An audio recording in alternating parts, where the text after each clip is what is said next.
morning, ladies and gentlemen. Backyard biologist back here again. I got a video suggestion to um, basically what I think about cryptozoology as a science, what it is, and my viewpoints on it. So, I would like to begin by saying I'm sorry for the delay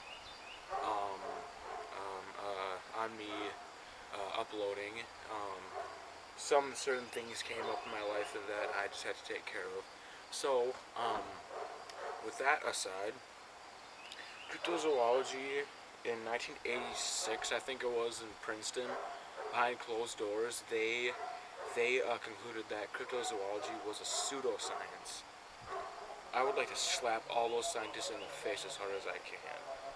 Um, Cryptozoology in and of itself is the study of cryptids, what they are, how they, uh, why, well, it's just a study of cryptids. Here's my little kitty, Midnight. But so, um, but so, if it's the study of cryptids,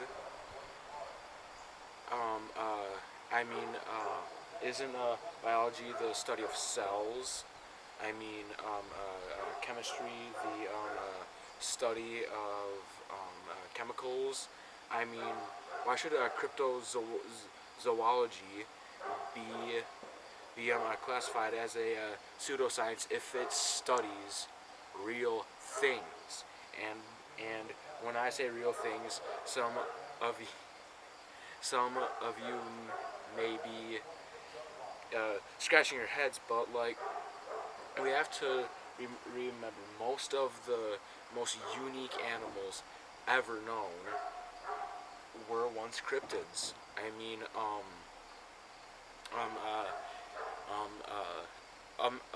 imagine that you had a friend that went out to Australia back in the 1700s, and and about a year later he came back and walked up to you and said, there are beavers out there with duck bills that are poisonous and lay eggs.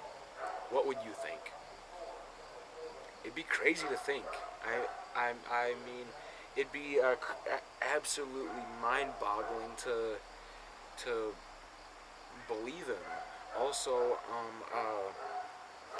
what if one of your friends went out to Africa?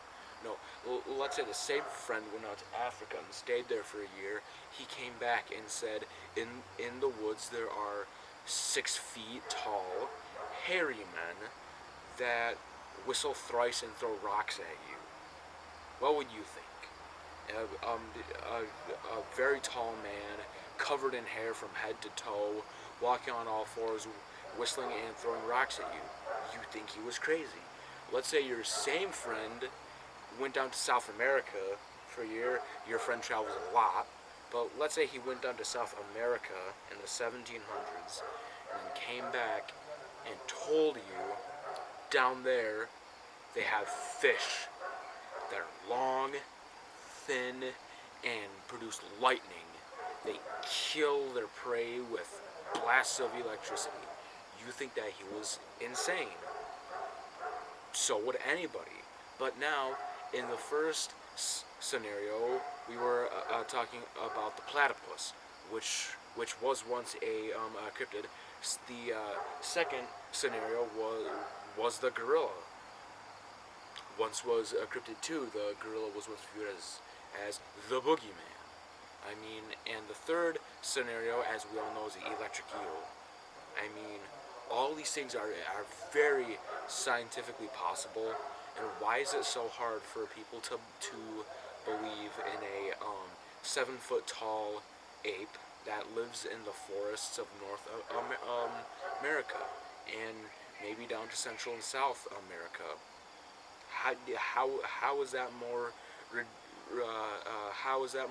ridiculous than some long thin lightning fish? I mean, how is that harder to believe? And those are just my opinions on cryptozoology And what it is people think that cryptozoology should be a pseudoscience because it's about these mythical creatures.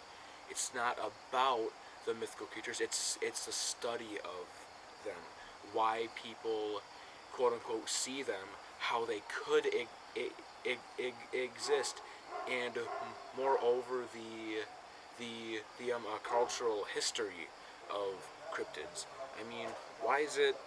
I mean, why should it be declared a pseudoscience if I mean this is going to be bold, but why should it be declared a pseudoscience if it is one of the most real sciences? It's a study. It it literally is a study of animals that we don't know yet exist. I mean, if we think about it this way, it's it sets out to explore all these different animals out that we think are fake.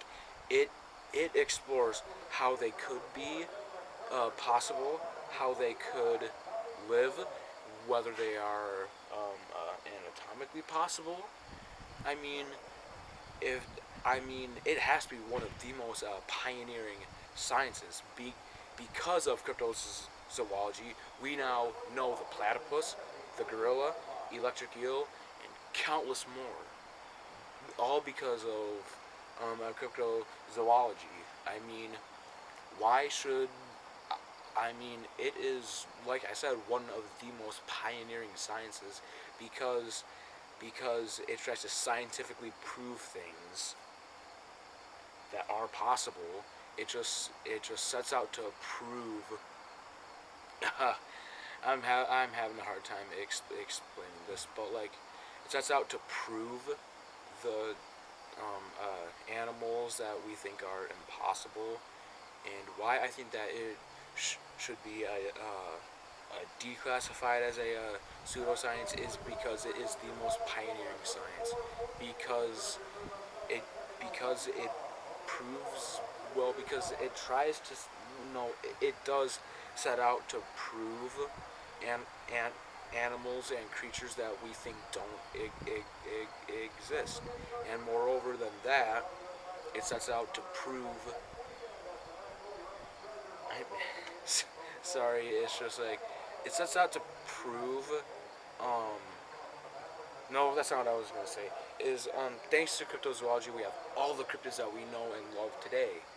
Well, not the cryptids, the animals that we know and love today. It's all because of cryptozoology that the gorilla was brought to our attention. So many more. I mean, sure, at first the notions sound ridiculous, but once you actually get someone to start logically proving that that that they could exist, it doesn't sound like so much BS now, right?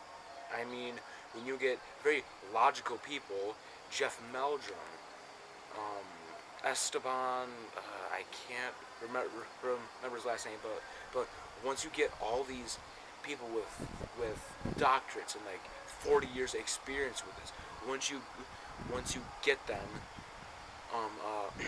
logically explaining how it could be possible, it doesn't seem too bullcrap anymore, does it? Yeah, so those are my thoughts and opinions on cryptozoology and how it is the most real science in my opinion. Shout out to you, Brock. You're amazing. I love you, man. And stay beautiful until the next video. Peace out.